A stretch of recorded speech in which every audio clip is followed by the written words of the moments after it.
O Giro Latino tem o selo da Rádio Guarda-Chuva. Jornalismo para quem gosta de ouvir.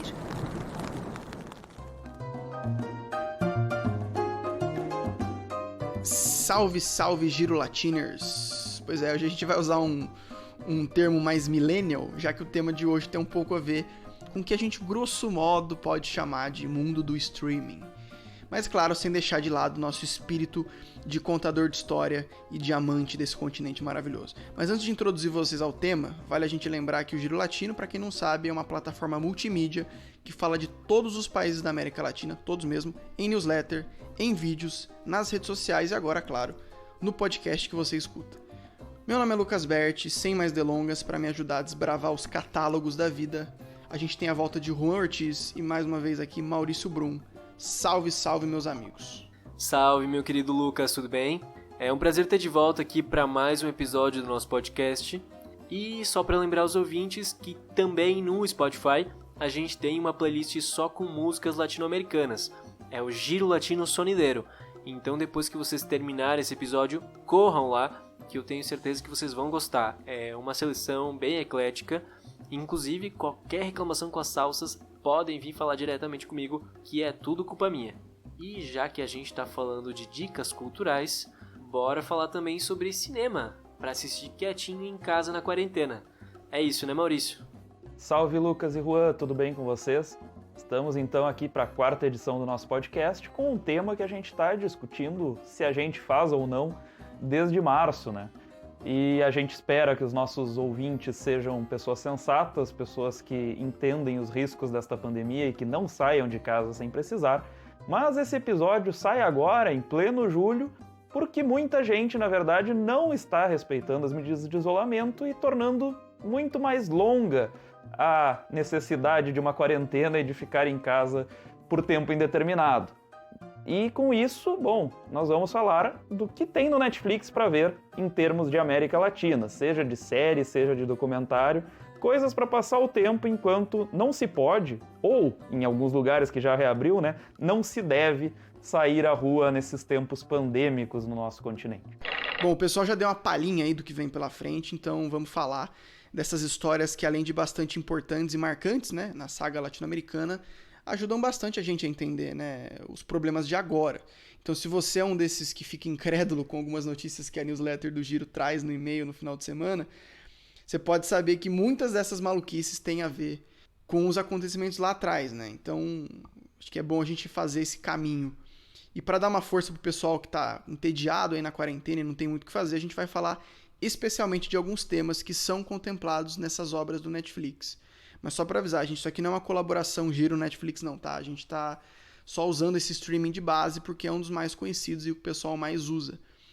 E a gente vai recomendar séries e deixa vocês tirarem as próprias conclusões sobre os temas. Para começar, vamos falar de um tema aqui do lado, que é simplesmente o conflito armado mais devastador que aconteceu em solo latino-americano até hoje, que é a tão conhecida Guerra do Paraguai, que na verdade foi uma formação de uma trinca de vizinhos do Cone Sul contra o então governo de Assunção. Juan, manda bala. Das histórias que a gente vai tratar hoje, essa certamente é que está mais próxima do imaginário brasileiro, né? Porque, enfim, envolveu diretamente o Império, aí na metade do século XIX. Foram aproximadamente 5 anos de guerra e um saldo aí de 400 mil mortos, sendo que 300 mil só do lado paraguaio. Então, por isso que se diz, inclusive, que foi uma das primeiras guerras totais da história, porque envolveu todas as camadas da população, aí desde pessoas idosas até crianças, e acabou com o país completamente. E para tratar desse assunto, a gente indica a série Guerras do Brasil, que trata dos principais conflitos que o país teve ao longo de sua história.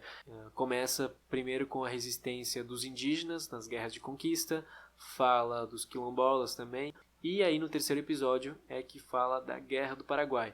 E eu não vou entrar nos detalhes aqui da guerra, não vou contar toda a história, mas enfim, só resumindo e contextualizando, a gente pode dizer que a Guerra do Paraguai, ela de alguma forma começou já com as independências dos estados aqui da América do Sul, muito por influência do Napoleão, que varreu a Europa e de alguma forma impulsionou os movimentos independentistas aqui na América do Sul. o que aconteceu foi que o vice-reino do Prata se desmembrou no que hoje é Argentina, Uruguai e o Paraguai, e justamente o Paraguai ficou ali de alguma forma isolado geograficamente e não tinha acesso ao mar. E é aí que começa todo o conflito. E na época, ali em 1864, o Paraguai era comandado pelo Solano Lopes, que era praticamente um monarca absolutista, só que numa versão republicana aí, que concentrava todo o estado nele. Então, o que o Solano Lopes queria era uma saída ao mar, só que o governo de Buenos Aires não era favorável e a única alternativa que sobrava para ele era justamente o Uruguai. E, por essa época, quem tinha vencido as eleições no Uruguai era o Partido Blanco, do atual Lacalle Pou, presidente Lacalle Pou, e que eram mais federalistas, de alguma forma favoreciam os planos do Solano Lopes. O partido derrotado, por sua vez, era o Partido Colorado, que eram os unitaristas e que de alguma forma eram mais próximos do Império Brasileiro. Então a gente tem aí um conflito, o Império Brasileiro apoiando o Partido Colorado e o Solano Lopes apoiando os blancos. E aí eles, sabendo dos interesses do Brasil e da possibilidade deles intervirem e trocarem o governo, ele dá um ultimato para o Brasil e diz o seguinte: se vocês intervierem, eu vou invadir o Brasil, vou declarar guerra. E o Império Brasileiro praticamente faz egípcia, como diriam os jovens hoje em dia. E aí o que acontece é justamente que o Solano Lopes cumpre sua palavra. Ele invade o Mato Grosso e entra em guerra com o Brasil. E mais pro final da guerra tem um dos capítulos mais terríveis de toda essa história, que foi a chamada Batalha de Campo Grande. Esse é um nome que a gente conhece aqui no Brasil, e lá no Paraguai eles conhecem como a Batalha das Crianças, La Batalla de los Niños. E o que aconteceu é que o exército paraguaio já tinha sido quase todo dizimado, então eles colocaram crianças para lutar no fronte de batalha contra os aliados. Foi uma chacina geral, e nesse mesmo dia, 16 de agosto, então, até hoje, o Dia das Crianças no Paraguai.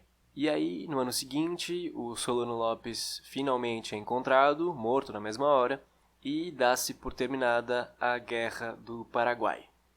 Bom, e na série Guerras do Brasil, vocês podem conhecer um pouco mais dessa história, 25 minutinhos, é curtinho. E agora a gente vai para a Cordilheira dos Andes. A gente chega no Chile, que é uma região que o Maurício conhece muito bem. Quem não sabe, ele tem até livros sobre o assunto, e um deles está aqui na minha mão. E Maurício, o que tem para contar para a gente aí?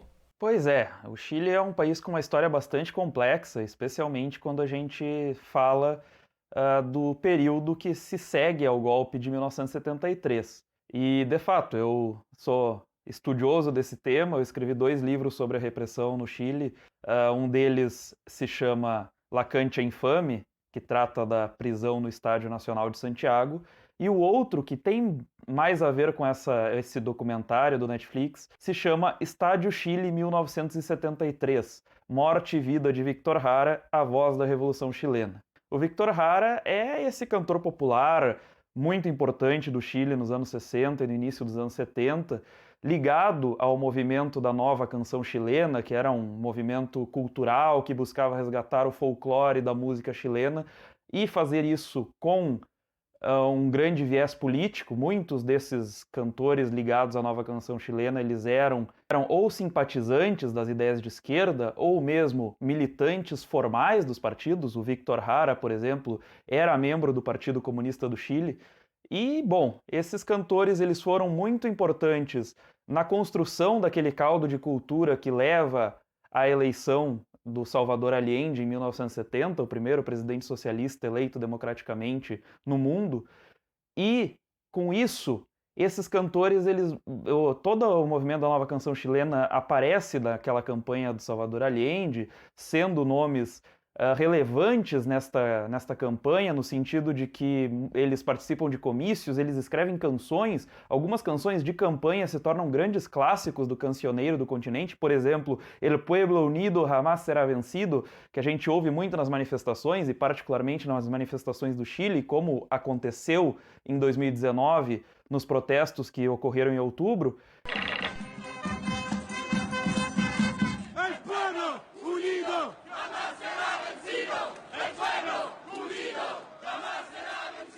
era uma canção de campanha da Unidade Popular, que era a coalizão de Salvador Allende.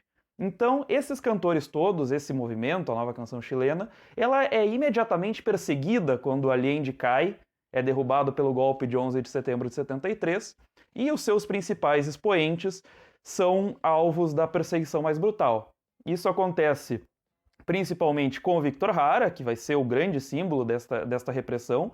Ele é preso no dia seguinte ao golpe, e antes que uma semana de golpe se complete, ele já estará morto nas mãos dos militares. Mas também nós temos a prisão de outros elementos importantes da nova canção, que seria, por exemplo, o Ángel Parra, o filho da Violeta Parra, que passa pelo Estádio Nacional, passa pelo campo de concentração de Chacabuco, depois parte para o exílio. Ele é torturado, ele sofre muito, mas ele não morre. Quem morre mesmo é o Victor Jara. E a história dele, então, está contada no documentário que o Netflix lançou no ano passado, o Remastered Massacre no Estádio, que não é o primeiro documentário sobre Victor Jara, mas é o mais recente, seria o que a gente pode chamar de estado da arte sobre esse tema em termos de filme.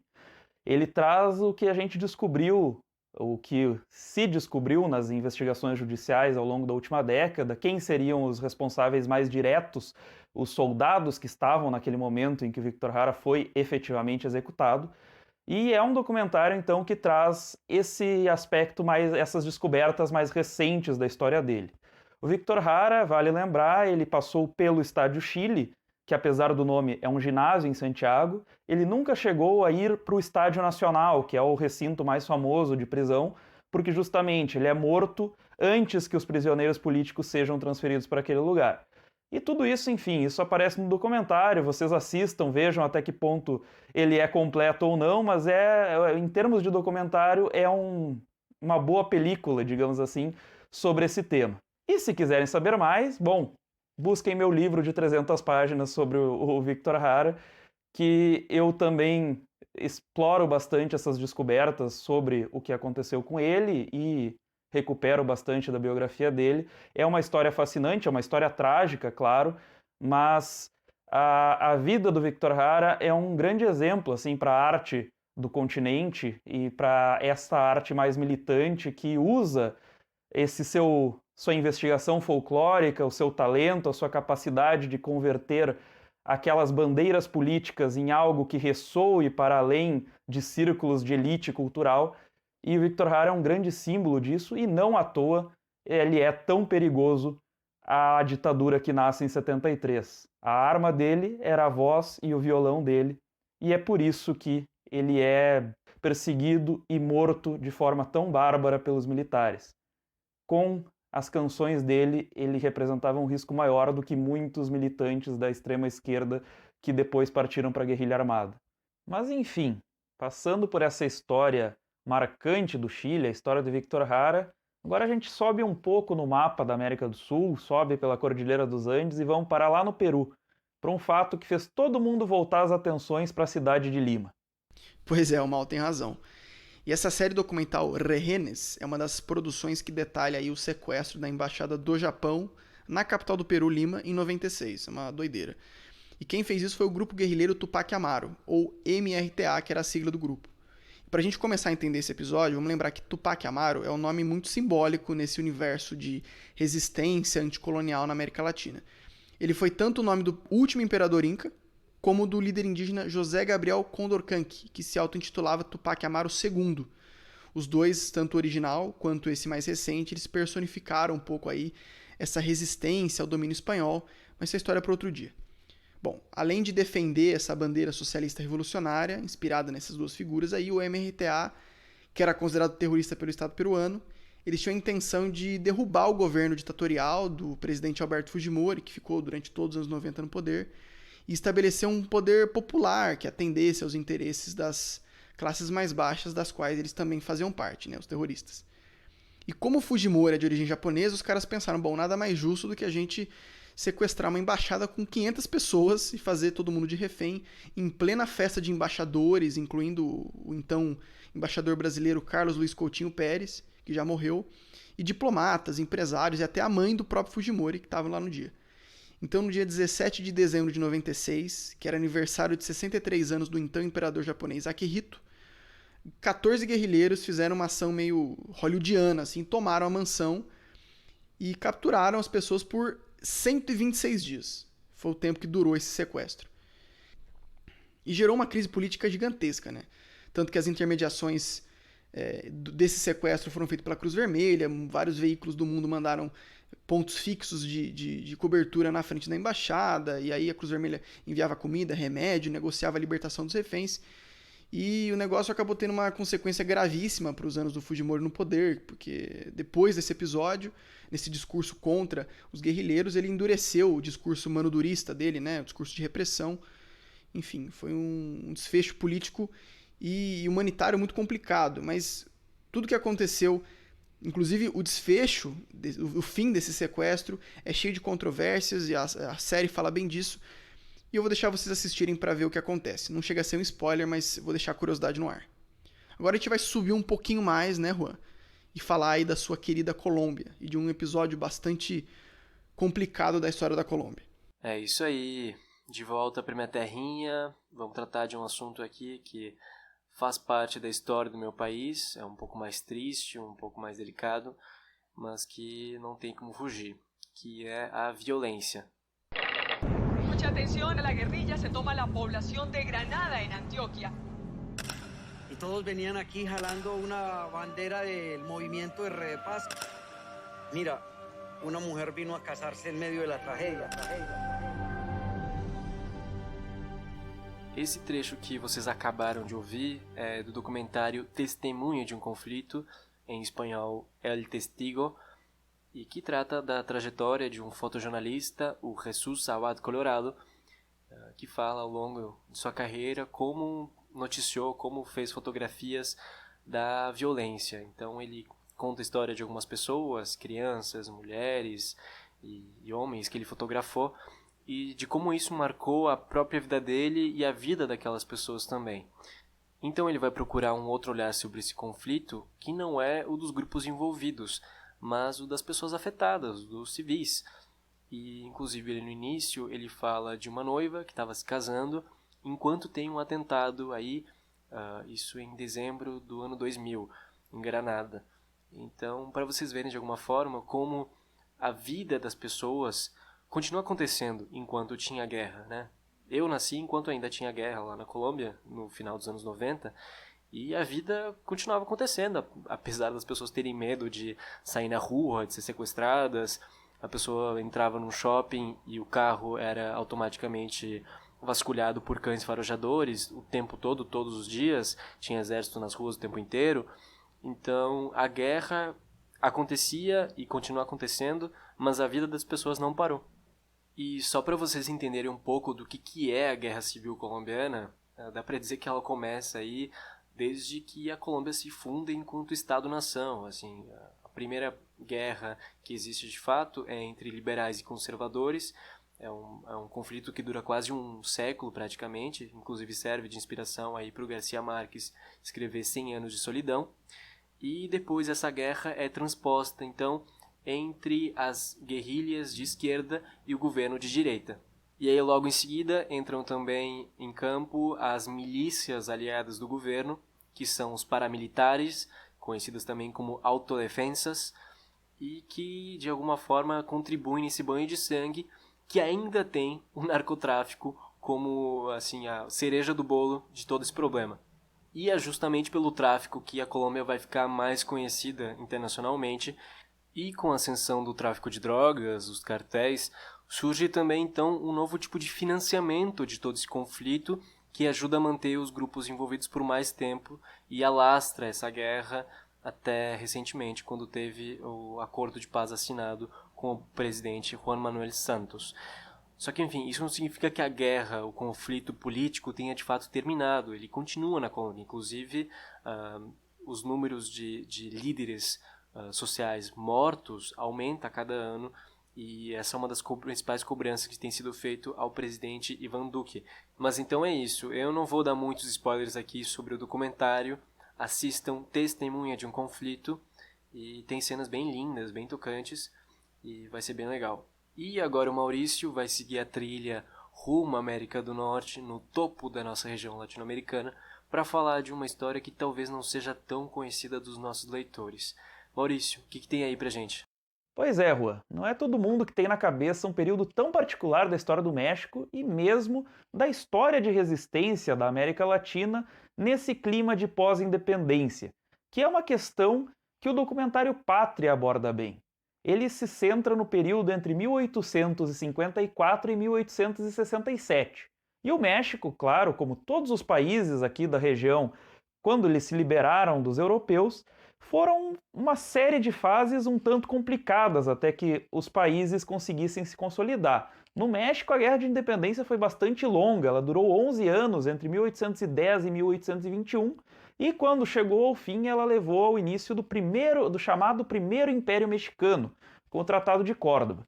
Só que esse império ele já começou instável, tinha muita divisão política e ainda também havia uma interferência dos antigos colonizadores. E esse descontentamento ele dura por várias décadas e vai levar ao tal Plano de Ayutla, em 1854, que pede o fim da ditadura que tinha no país e uma guinada para um governo liberal, com Assembleia Constituinte e tudo.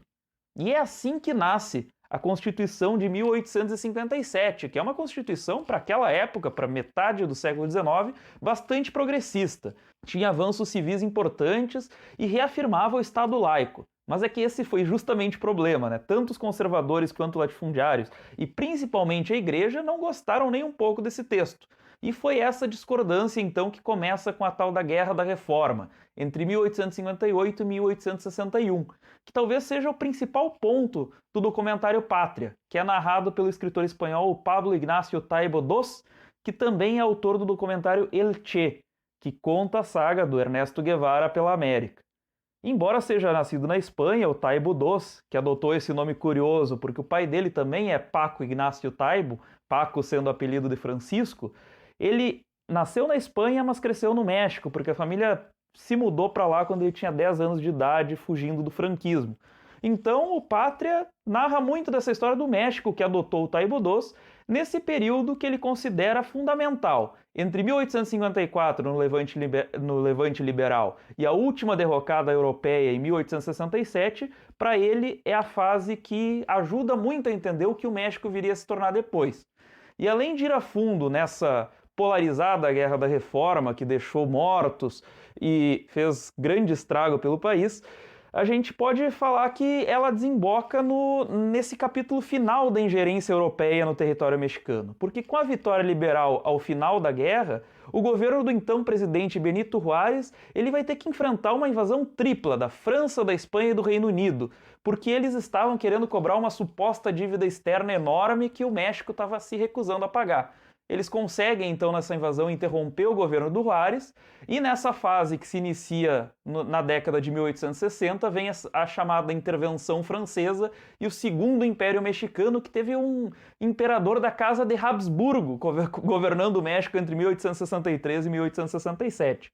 Mas, enfim, essa fase final a gente deixa para vocês acompanharem ou pesquisando por conta própria ou assistindo o documentário que trata muito bem dessa história um tanto complexa do México. A gente vai seguir no México, mas agora nós vamos avançar em 130 anos com o Lucas. E se o Mal falou aí de uma sequência de 14 anos que decidiu os rumos do México até a Revolução de 1910, aquela conhecida com Emiliano Zapata e Pancho Villa e os Chapelões, agora a gente vai voltar até um ano, aqui um pouco mais recente, que tem um impacto muito grande na política do México de hoje, né? E a série que trata desse assunto tem um nome muito direto, 1994, que inclusive é o meu ano de nascimento. E esse ano maluco ficou marcado por uma intensa disputa pela sucessão de poder naquele ano, e toda essa briga acabou ganhando um contorno sombrio, porque o então candidato do PRI, o Luiz Donaldo Colosio, ele foi assassinado naquele ano. E não foi tipo uma morte qualquer, né? Primeiro vamos entender o PRI, né? O PRI é o partido hegemônico no México, eles governaram o país por 71 anos seguidos, de 1929 até 2000. Sim, direto, os caras governaram durante todo esse tempo.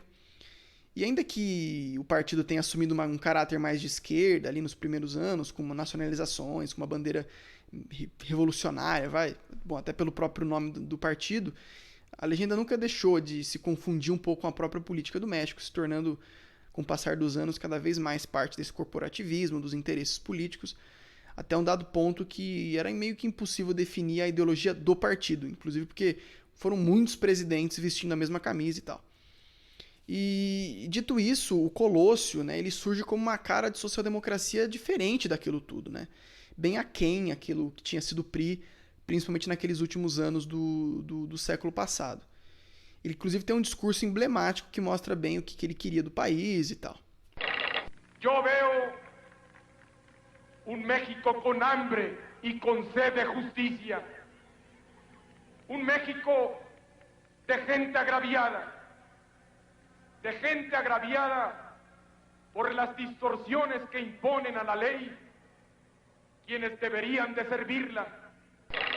E se o clima de descontentamento nesse núcleo duro do PRI já estava meio tenso com o Colôssio e estava deixando tudo muito complicado, eis que o cara leva um tiro na cabeça no dia 23 de março de 94, durante um comício no bairro de Lomas Taurinas, em Tijuana, o que foi suficiente para uma crise gigantesca, começarem a acusar de crime encomendado pelo PRI.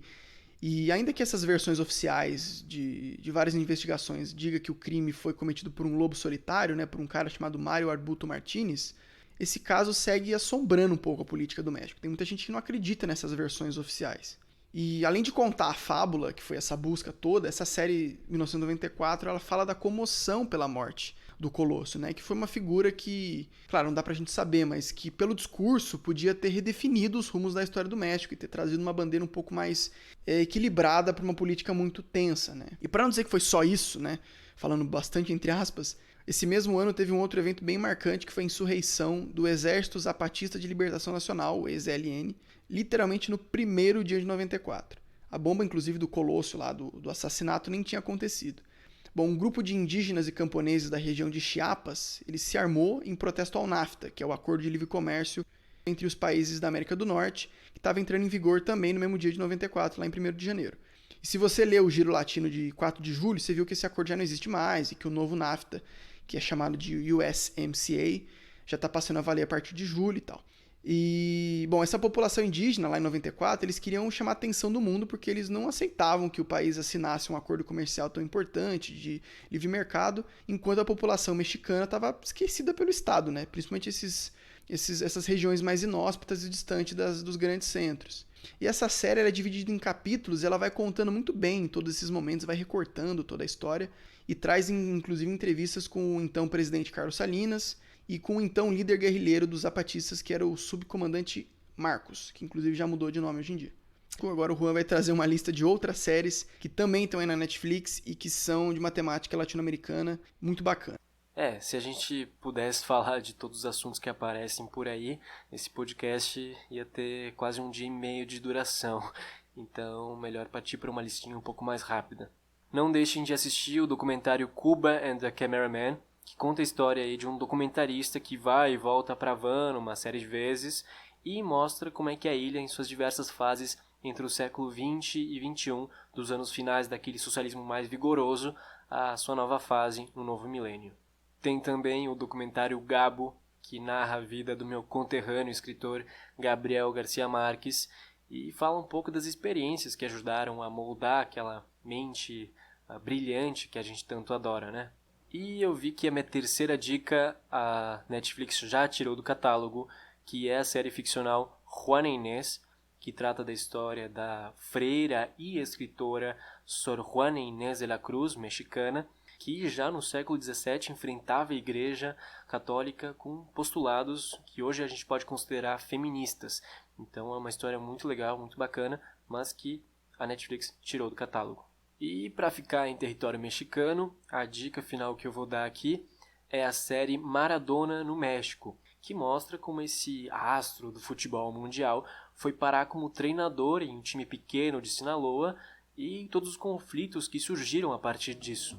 Bom, chega por hoje, né, meus queridos? Outras dicas a gente pode dar em futuros episódios, mas por enquanto ficamos por aqui. Aproveito para agradecer a cada um de vocês que nos acompanhou em mais um episódio do nosso Giro LatinoCast. E só para lembrar, fiquem em casa sempre que possível, respeitem a quarentena, que nesse momento é muito importante.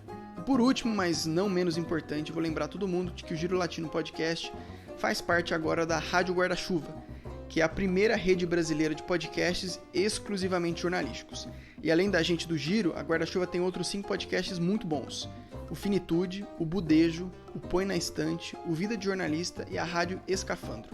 Bom, eu vou pedir para vocês novamente seguirem a Rádio Guarda-Chuva nas redes sociais, que é @guardachuvapod, e também o Giro Latino, que é @Giro Latino no Instagram, no Twitter e também é fácil procurar no YouTube.